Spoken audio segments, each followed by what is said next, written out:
Hello, hello, hello, hello mga my dear Sagittarius. Hello mga my dear, kumusta po kayo? This is going to be your first 15 days of June mga my dear, first 15 days of June. This is from June 1 hanggang June 15, 2025 mga my dear, and this is a general reading. So reminder mga my dear, munting paalala lamang po na ang gagawin natin ngayon ay general reading. So hindi po ito 100% na magre-resonate para sa ating lahat. So please mga my dear, lower your expectation pagdating po sa mga general reading. Sa reading na to mga my dear, gagawa tayo ng 2 sets of reading. Isang reading para sa money and career, and isang reading para sa love. Okay? So, dalawang set yan. We will be starting your reading, mga my dear Sagittarius, sa area ng money and career to be followed ng reading ng love. Okay?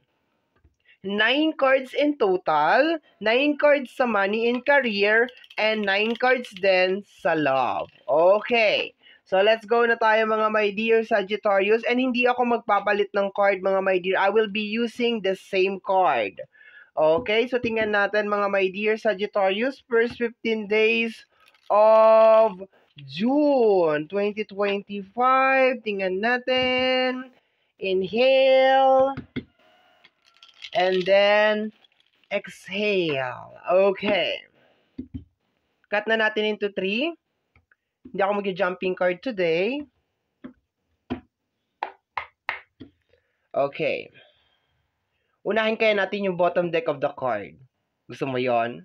Okay. Bottom deck of the card is the King of Wands. The unstoppable energy. Hinuhuli ko dapat to eh. Pero this is unstoppable na energy, my dear, okay? Walang makakapigil sa'yo sa mga bagay na gusto mong mangyari related sa usapin ng money and career. I can feel some action dito, my dear, and very unstoppable yung energy mo. Okay. So, tingnan natin. First card natin is the Queen of Wands. Akalain mo nga naman yon. King and Queen. Parehas yan sila, may ganun na energy. Ano bang pagkakaiba nitong dalawang to? Okay?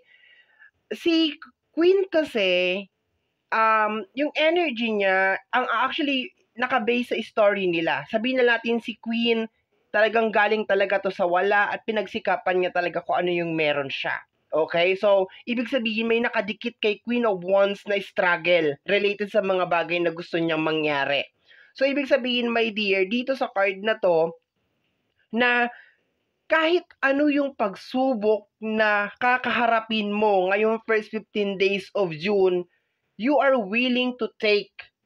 You are willing to face kung ano man yung challenges na yon. Okay. So, kasi you have here the bottom deck, okay? The King of Wands, okay? Si King naman is magiging aggressive. Unstoppable talaga yan siya. Ilipat mo yung bahay namin sa kabilang kanto, yung mga ganon, na mga eksena. Okay? Diba? Napaka-imposible pero gagawin at gagawin niya. Okay? So, patayuin natin to dito, my dear. Mamaya tanggalin na lang natin. Next card is the Ace of Pentacles, okay? New business, new opportunity, new job, okay? So, yun yun. So, expected mo, my dear, pagsampa ng first 15 days of June, marami kang mga creative na ideas related sa usapin ng pinansyal. This is also the time, my dear, na baka sumagi sa isipan mo na, ay, magpapalit ako ng business or magdadagdag ako ng business or lilipat ako ng work, yung mga ganon, okay? Or I will be adding work, okay? Additional income, additional hassle, additional stress, okay? Kasi sabi nga dito, my dear, ng yung Queen of Wands, kahit ano daw yung magiging pagsubok ay willing kang harapin. And you have here the Ace of Wands, energy ng fresh start, fresh beginning, okay? Fresh na energy connected sa energy ng kaperahan. At ang reading natin ngayon is nasa area tayo ng money and career, okay? So next card, my dear, is the Four of Pentacles, stuck tong energy na to. Okay? So, nakafocus ka, my dear, sa mga problema na may kinalaman sa usapin ng pinansyal na hindi gumagalaw or walang masyadong movement. Okay? O yung mga repeated, my dear, na cycle related sa usapin ng pinansyal. Okay? Yung mga problema na paulit-ulit na lang. Okay? Related sa usapin ng pinansyal. Okay? So, nandoon ang pinaka-focus mo, stuck na energy. I can also feel, my dear, sa first 15 days of June that you will try to save. Meron kang ditong pag-iipunan, my dear, kasi meron kang tina-target na bilhin or meron kang gustong gawin. Okay? So, nakukuha ko dito yung energy ng pag-iimpok, pagtatabi ng pera, my dear, para sa'yo. Next card natin over here is the Four of Cups. Ito, my dear, itong dalawang card na to is actually energy of stock. Okay? So, posibleng nababothered ka na rin emotionally nitong problema na to or nitong eksena na to, my dear, na may kinalaman sa usapin ng pinansyal. And, of course, yung energy mo na nilalabas dito is ayoko na dito sa ganitong situation. Ayoko na ng ganito. Kaya yung pag pinag-combine mo yung lahat-lahat ng nangyayari, my dear, talagang palaban yung energy. Talagang ayoko na ng ganitong situation, mag-iipon na ako, magtatabi na ako. Ang ganda ng energy actually, my dear. Naging maganda siya dahil dito, my dear, sa energy ni Queen of Wands at saka sa energy ni Ace of Pentacles. Okay, yun ang nagdala sa kanya. Kasi itong dalawang card na to, this is totally stuck na energy. Okay? So, tingnan natin. Next card over here is the energy of 4. Kita mo? Puro 4. 4, 4, 4. 4 of Pentacles, 4 of Cups, 4 of Sword. Okay? So, ito, my dear, mga issue lang talaga to. Okay? Mga issue na may kinalaman sa usapin ng pinansyal, mga problema na paulit-ulit na may kinalaman sa usapin ng pinansyal. I can also feel na yung iba sa inyo ay sumisigaw on the top of your lungs. Okay, mga my dear, na ayoko na maging mahirap, ayoko na yung ganitong problema, ayoko na nitong paulit-ulit. Gusto ko na magkaroon ng savings sa bangko, gusto ko na magkaroon ng mga emergency fund, emergency money, and gustong-gusto ko na makuha kung ano tong bagay na gustong-gusto ko talaga. Gusto ko na magkaroon ng relaxation. I can feel dito sa card na to. Gusto ko na makakuha ng bakasyon, okay, yung mga ganon, okay, to be the boss, okay, maging amo, maging boss, maging si Queen of Wands or maging si King of Wands, okay. So, napakaganda ng energy kasi ang first 15 days of June is more on resolving yung mga issue na may kinalaman sa usapin ng pinansyal. And nararamdaman ko dito yung pagiging seryoso mo, my dear Sagittarius, na ayaw mo na talaga sa repeated cycle na kung ano man to nangyayari related sa usapin ng pinansyal. Next card natin over here is the Three of Pentacles, okay? Ang Three of Pentacles is energy of collaboration, okay? So, posible nga, my dear, na baka you will be entering a new job, a new career. Kasi nakikita ko dito sa Three of Pentacles na ito na meron mga taong involved. May mga tao na willing kang tulungan or may mga tao na i-reach out mo para tulungan ka, my dear, para matupad ito gusto mong mangyari. So, ibig sabihin, meron kang kasama dito. Hindi lang ito, my dear, ikaw. Okay, you're willing to reach out. You're willing to communicate. You're willing to ask help para matapos lang talaga to. This card is energy of collaboration, my dear. And to the point, tama ba? Ano ba? To the point.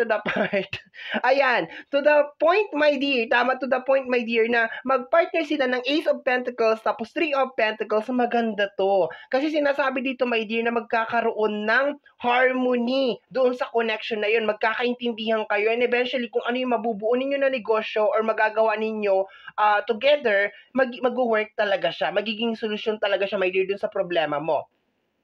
Next natin over here is the Ten of Swords. Ayan na yung sinasabi ko kanina, my dear, na you are tired, okay? Pagod ka na mag-isip, paulit-ulit lang to, repeated cycle lang, non-stop, okay? You are already tired. Actually, itong Ten of Swords, depende sa kasama niya. Ang naging kasama niya kasi dito is the Four of Pentacles, which is yung sinasabi kong kanina na stuck na mga problema na may kinalaman sa usapin ng pinansyal.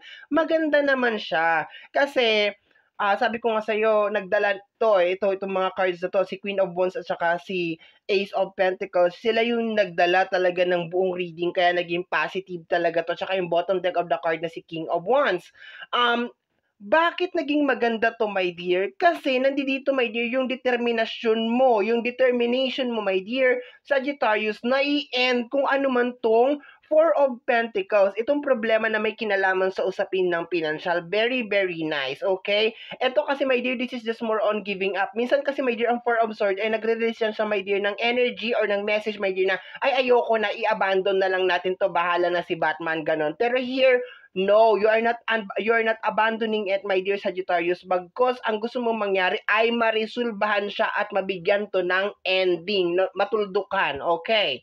So next, we have here the Knight of Wands, another very aggressive na energy related sa energy ng exploration, okay, trying. Napakaganda nitong card na to, my dear, kasi ito ay nagre-release ng fearless na energy, okay, fearless, okay. Kung meron ka mga fears, connected sa energy ng Cups, kasi Four of Cups ang kanyang kasama over here, takot sa yung puso, okay, mga negative na energy related sa pag-action or pagkilos, okay, mga trust issue, mga kung ano-ano man, mga negative energy, negative thoughts, okay. Sa energy ng Knight, sinasabi dito that you are facing your fears, okay, sa first 15 days of June, na parang, okay, hindi na ako magkapa-apekto dito sa negative energy na to, negative emotion na to, and lalaban na tayo, okay, yun ang nakukuha ko dyan. Last card natin is, the Nine of Cups. This is energy of receiving blessing and also energy of waiting very patiently. Okay? Paghihintay. Okay? Pagkakaroon ng tiyaga. Okay? Na mangyayari itong mga bagay na gusto mo mangyari. Ang ganda ng energy, my dear. So, this is a clarification, itong last card na to. Kasi sabi ko, my dear, ang Four of Swords mo is gusto mo magkaroon na ng peace of mind. You want to be the boss. You want to be stable, gusto mo na magkaroon ng savings, gusto mo na yung mga gusto mong mangyari na may kinalaman sa magaan at marangyang buhay, my dear, ay mangyayari siya. Kaso, kung makikita mo, this is Nine of Cups, okay? So, ibig sabihin, step by step siya. Dahan-dahan siyang ibibigay. Mag-uumpisa dito sa first cup na to, papunta dito sa 9 cups na to. Hindi pa natin alam, my dear, kung every month ba itong mangyayari or every twice a month, maliwanag every 2 months or every 3 months, okay? Or posible naman weekly mangyayari, depende, my dear, sa energy mo na ina-attract mo. Pero isa lang ang maliwanag dito, ibibigay sa iyo at pagkakalob sa iyo yung mga bagay na gusto mo mangyari na konektado sa usapin ng pinansyal at career, dahan-dahan, very slowly, okay? So, very nice naman, my dear, na-discuss ko na tong bottom deck of the card. So, very nice naman, my dear, ang energy ng first 15 days of June para sa'yo, my dear Sagittarius. Pati yung energy, my dear, na nilalabas mo, okay, sa first 15 days of June. Okay, so sarado na natin to. Thank you very much sa ating mga spirit guides for giving that very wonderful message. So, let's go na tayo, my dear, sa area of love. Okay, LOBE tayo. LOBE para sa ating mga my dear Sagittarius. Once again, thank you so much sa ating mga spirit guide for giving yung magandang message na yon. Okay, napakagandang message for you, my dear Sagittarius. Okay, so let's go tayo, my dear. Let's go. Last two shuffle na lang tayo. Kagaya nga na sinabi ko kanina, mga my dear Sagittarius, hindi na ako magpapalit ng baraha. Eto na yon. Okay? So, isa pa. Tapos, i-cut na natin to into 3. 9 cards tayo ulit, mga my dear. Tingnan natin. Ganun ba ulit ang gagawin natin? Tingnan na natin ang bottom deck of the card. Of course, tingnan na natin. We have here the 10 of Cups. This is emotional fulfillment. Okay? So, I can feel na ang pinaka-focus mo is makapag-provide sa yung family, sa mga taong mahal mo. To have a family, to have a happy family and happy relationship. Ito yon. Yung maibigay mo yung kasiyahan ng bawat membro ng iyong pamilya. Kasi ang family is area ng iyong love. So ayoko siyang i-close lang, my dear Sagittarius, ng relationship. 'Di ba? Kasi yung iba dito na nanonood ay hindi naman taken. Yung iba dito ay focus lang sa pamilya, 'di ba? Of course, 'di ba? Hindi natin maaalis yung love. So, relationship pala. Okay. So, let's go na tayo, my dear. Sa yung opening card, we have here the 8 of Swords, which is hindi maganda. This is energy of trap card, my dear. Nasa isang sitwasyon ka, my dear, na posibleng napakarami mong obligasyon, okay? Or you are not happy anymore with your situation, okay? Related to sa yung heart, okay? Nakukuha ko dito, my dear, hindi ka makaalis dun sa situation na yun because of pagmamahal. Mahal mo ang pamilya mo, mahal mo ang relasyon, okay, na meron ka. I can feel kaya ka nagkakaroon ng Eight of Sword is because dahil sa sobrang pagmamahal. And wala namang masama doon, my dear. Love is very, very nice. Kaso, minsan talaga, sobrang pagmamahal, meron niyang Eight of Sword, which is energy ng trap card. So, hindi magandang opening card, my dear, sa energy ng love. Posibleng hindi ka na masaya sa nangyayari sa usapin ng iyong kapuso-pusuan. Okay? Ng iyong chuba-chuba-chuba-chuchu. Okay, so let's go tayo, my dear. We have here the energy of the Emperor. Sa combination nito, my dear, I can feel na baka you are the breadwinner.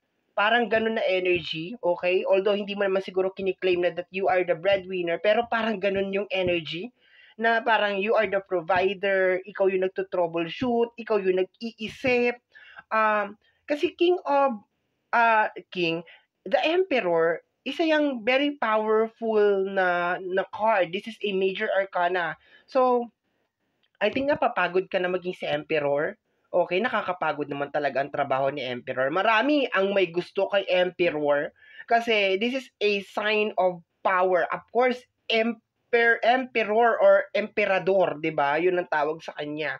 Okay, hindi alak ha, Emperador yung tama ba yung Tagalog ng Emperor? Emperador, 'di ba? Meron Emperatrice, Emperador, 'di ba?